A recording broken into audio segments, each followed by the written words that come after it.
Hello, my name's Brad, and I'm here to show you how I live out of my 1982 Land Rover. So this is my Land Rover Series 3 Stage 1. Basically, an old Land Rover that just keeps on ticking. Now, I bought this off someone's paddock for $1,300, spent about 7 months restoring it, and now it's been converted into a tiny home camper that I live out of. So let's take a look down back. So here we are. It's a pretty simple setup. We've got bed here, our middle trench here. This floor drops down, and that's so I can just sort of sit here and have a little space to relax. I've got a fridge down there that I got for $100 off Marketplace. Got my 20 litres of water, cooktops, a bit more storage through there. And then here I've got my slide out drawer. So this normally sits like this. Got a collapsible sink. Then this here actually slides out to be a little table that I can use for my cooktops, because I'm not a huge fan of cooking inside. It gets a lot of heat and moisture, and I don't want to ruin my hood lining just yet. So in here I've got like all my pots, pans, all my cutlery, pretty much everything that I need to live with. I've got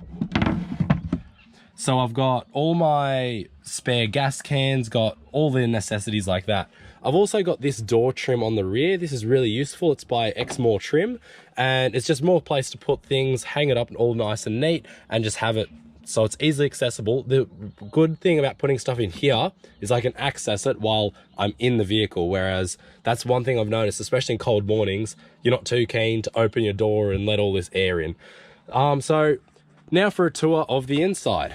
Let's put this one away. So, as I was saying, this board here literally just slides out, goes down here, and this is how I have my setup 99% of the time. So you can just climb straight in. I've got a bed here, which is just a single swag. It is quite simple, but works well. It's warm, it's comfortable. I will get a foam mattress later, and I'll actually make it a 2-piece mattress, so I can have this here with the next bit that slides in here, so I can just have a little bit more width for when Grace and I want to do big trips of Australia together. So I've got my kitchen counter here, and I've got sliding windows, which means I can pop a window open and I can still cook up here, even though I prefer to cook outside.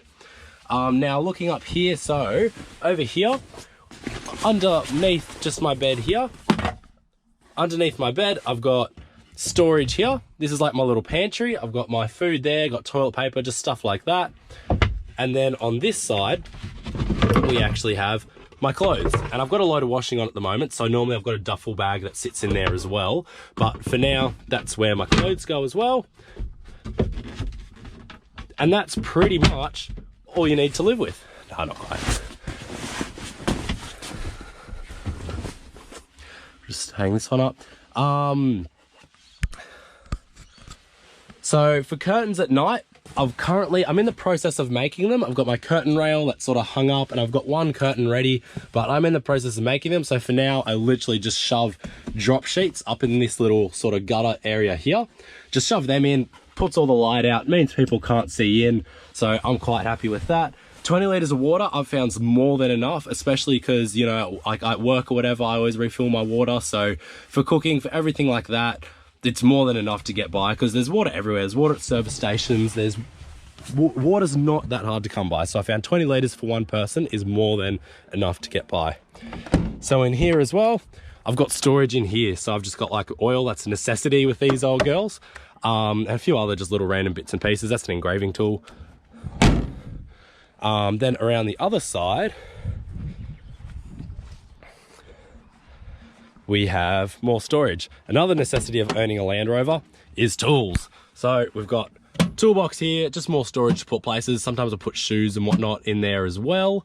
So originally this is actually a 10-seater vehicle, and I'm quite tall. I'm a solid 6'1", 6'2". So for me, having somewhere to sleep, I really wanted to have as much length as possible. And that's one thing that this old girl has really benefited me with. I'm not too crammed in her. She's got tons of room. And mainly, I don't think it's that difficult living out of your car. Hope you enjoyed this tour of my 1982 Land Rover that I live out of. If you want to know more about the restoration process, about how I live here, why I moved interstate to live in my car, the logistics of living in your car, all those things, I do have videos coming up, so drop a follow, like, share to all your friends, and get some inspiration to reject society and do something different. Catches.